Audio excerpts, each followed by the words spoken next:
bottom line is, natulungan itong mga maliliit na tao na may kaalaman sa sining at kultura. Diba? Kahit yung ano lang daw kahit yung director of the creative industries. It's not just advertising, it's music, it's animation, at ang pinakamalaki, sabi niya palagi sa amin, talo tayo nito, mga indie, liit-liit. Ang grabing mabenta ngayon yung mga gamers, yung nagde-develop ng games. We're aligned to, it's happening, going to that direction. But it's a big challenge because how do you bring together the Filipinos to act together? Mas healthy, mas marami. Mas competitive. Mas trabaho ng trabaho. Kasi magsisipag ka, hindi ka maglilay. Ay, ako lang ang nasa industry. Kanya-kanyang tira.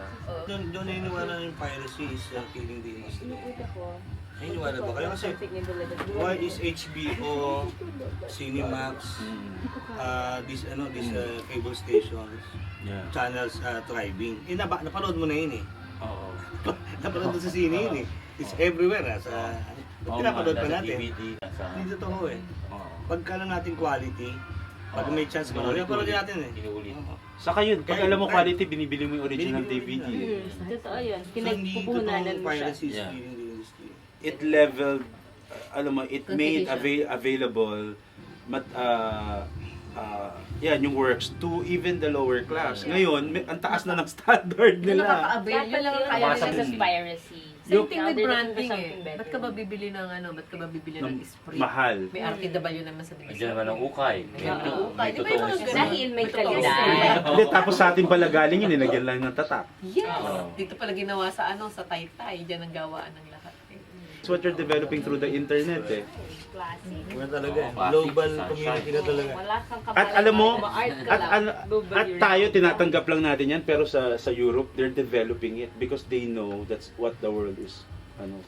I mean, Matagal na sila. as in 10 years ago pa lang pinag-uusapan na yan.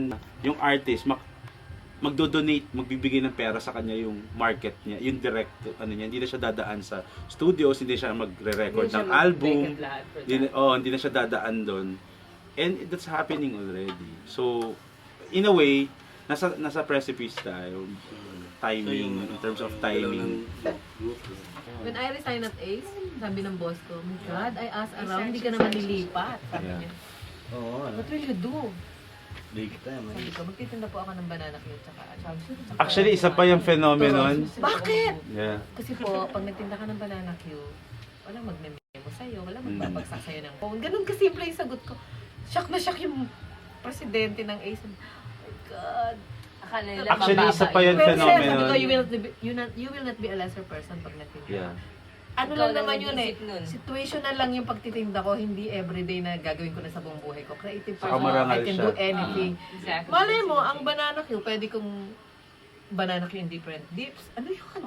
Oh, hindi lang matamis ang pwedeng isawsaw sa sa Hindi lang pwedeng saba. asukal. Pwedeng tsaka iba. Pwede siyang Paano ko chocolate chips, pwede siyang ganito. Franchise ka. Naloka siya, sabi niya, oh my God, di ba po, creative pa rin. So, hindi pa rin ako bumaba sa pamantayan ko bilang ako. But you have many creative people who are booting out in mid-career because they're already seeing, it's not that they got just disillusioned or burnt out, but because maybe they're questioning the structure already Exactly. as a way to Mahina, express mahina. creativity. Exactly. Mahina na. Kahit mismo sa advertising, aware sila na papunta na ang advertising sa new forms. Ako yun ang nakikita ko may need to create new structures Yes. to harness. Actually, you don't stop creating Exactly. yourself. Oo. Eh. It's not because you want to stop, recreate, but you want to apply it Or different. embellish, Vision i-embellish and mo siya. mission. Yeah. Kasama yan. Saan mapupunta yung mga artist na ayaw na nilang mag-work dun sa original environment nila pero hindi sila hihinto sa pag-create. There's a fallout Diba? What do you do with these geniuses in their fields? And some of them go to business like si Maristela Ocampo, tama ba? Nag-bags and now it's like iconic of what the Filipino creativity can do on a world stage. In a sense, creative ka na, lumaki ka pa. Hindi ka magiging penniless. Hindi in a hard sense. sell na. Oo. Bilin mo naman to kasi gawa to sa ganito, Chenes, Oo, Chenes, ganon. ganon. Yung Filipinos are very creative and yet they question their capacity to be in the world stage. Yes. Yung Kasi walang designers trust. natin, yung Insecure. scientists natin, Yes. are so good but they're so underrepresented Nobody's na wala supporting nagpo-protect them sa eh. kanila. Trust kasi yun eh. Hindi nila alam. Hindi suportahan at ayaw subukang pakinggan at subukan, di ba? Yung pumapasok yung not necessarily advertising, PR. PR, exactly. Alam mo, maka-inspire ka lang halimbawa ng isang klase or isang theater class sa isang high school. Ang laking impact bagay. niyan 5 years. Exactly. Ang Di ba? laking Ang bagay. impact niyan 5 years.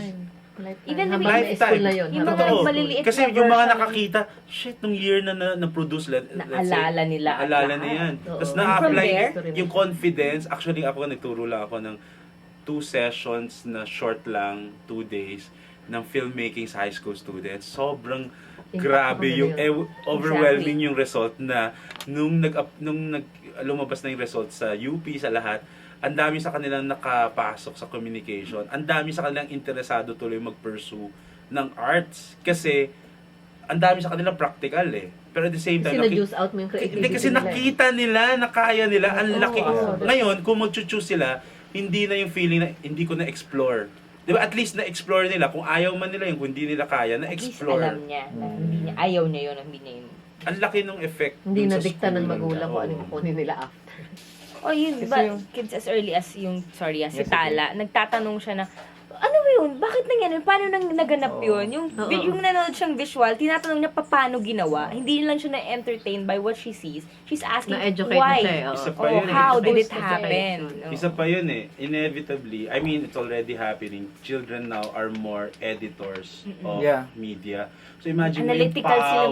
mag-isip. Yung Sobra. power. And yet, the possibility also that you might Mga lose detalye it. pa nga nakikita Lose it nila. Exactly. to other things. Because walang nag-guide sa kanila eh. Exactly. Si Rai Rai nga, sabi ni Rai Rai, nanood ng boses. Oo. Ba't ang likod-likod ng camera? Oo, sabi ni Raira. Bakit ang likot-likot niya? Peer pressure. Ano yan, Bessie? Kasabay din nila.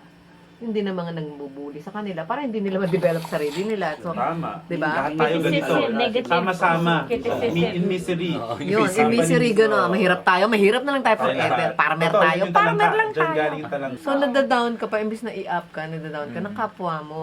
Tapos, walang guide sa mga magulang. Why? Because the parents are working.